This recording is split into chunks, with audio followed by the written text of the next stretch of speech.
इस वक्त आपको अहम खबर दे रहे हैं लाहौर से, जहां साबिक गवर्नर पंजाब सरदार लतीफ़ खोसा के घर पर फायरिंग की गई है। फायरिंग से ड्राइवर जख्मी हो गया है और हमलावर फरार हो गया है। सरदार लतीफ़ खोसा के हवाले से आपको अपडेट कर रहे हैं। इस वक्त फायरिंग से सरदार लतीफ़ खोसा ने कहा है कि मेरा ड्राइवर जख्मी हुआ है और ये नामालूम अफराद ने फायरिंग की है और फरार हो गए हैं। लाहौर में साबिक गवर्नर पंजाब सरदार लतीफ़ खोसा के घर पर फायरिंग का वाक़या पेश आया है। फायरिंग से ड्राइवर ज़ख्मी हो गया और हमलावर फरार हो गया है। यहाँ पर आपको ताज़ा तरीन खबर से आगाह कर रहे हैं लाहौर से। मज़ीद तफसीलात जानेंगे बोल न्यूज़ के नुमाइंदे खुर्रम मलिक से। जी खुर्रम मलिक, बताइएगा ज़ख्मी ड्राइवर की हालत कैसी है अब?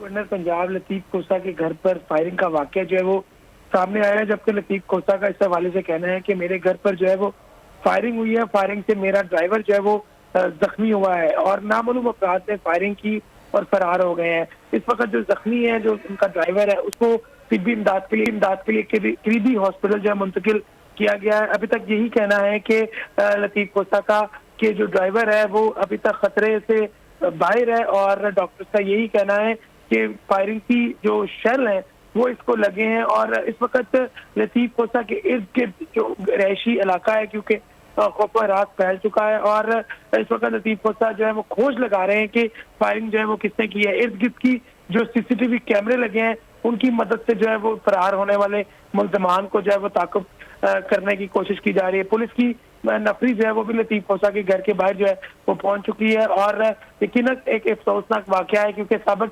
पंजाब है गवर्नर पंजाब लतीफ़ खोसा, उनके घर के बाहर जो है फायरिंग का वाक़या सामने आया है। फायर जो है नामालूम अफराद ने उनके घर के अंदर जो है वो फायर मारा है, जिसकी वजह से जो फायर उनकी गाड़ी में भी लगा है और उनके घर की दीवार पर, जिसके नतीजे में उनका ड्राइवर जो है वो जख्मी हुआ है। ठीक है, बहुत शुक्रिया खुर्रम मलिक। बिपरजॉय तूफान के खतरात कराची के साहिल तक पहुंच गए। समुद्री तूफान और शदीद बारिशों में नुकसान से बचने के लिए आवाम ये एहतियाती तदाबीर इख्तियार करें।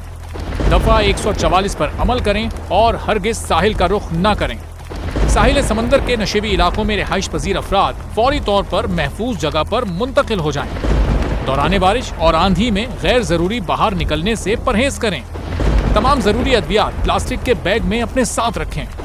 बिजली के तार और खंभों से दूर रहें और उन्हें हरगिज ना छुएं, ये जानलेवा हो सकती हैं। गाड़ी चलाते हुए एहतियात करें और स्लो ड्राइविंग करें। गाड़ियों और मोटरसाइकिल को बिजली के खंभों के नीचे पार्क मत करें। दरख्तों, साइन बोर्ड्स और PMT के नीचे खड़े ना हों। जनरेटर या पानी की मोटर को गीला होने से हत्तुल इम्कान बचाएं। सिंध हुकूमत और NDA की जानिब से अवामी इमदाद के लिए हेल्पलाइन नंबर जारी किए गए हैं। आवाम से गुजारिश है, किसी भी इमरजेंसी की सूरत हाल से निपटने के लिए स्क्रीन पर मौजूद इन नंबर्स पर फौरी राब्ता करें। आंधी और तूफान से बचने की दुआ। ए अल्लाह, इसे रहमत बना और इसे अजाब ना बना। ए अल्लाह, इसे नफे वाली हवा बना और नुकसान वाली हवा ना बना।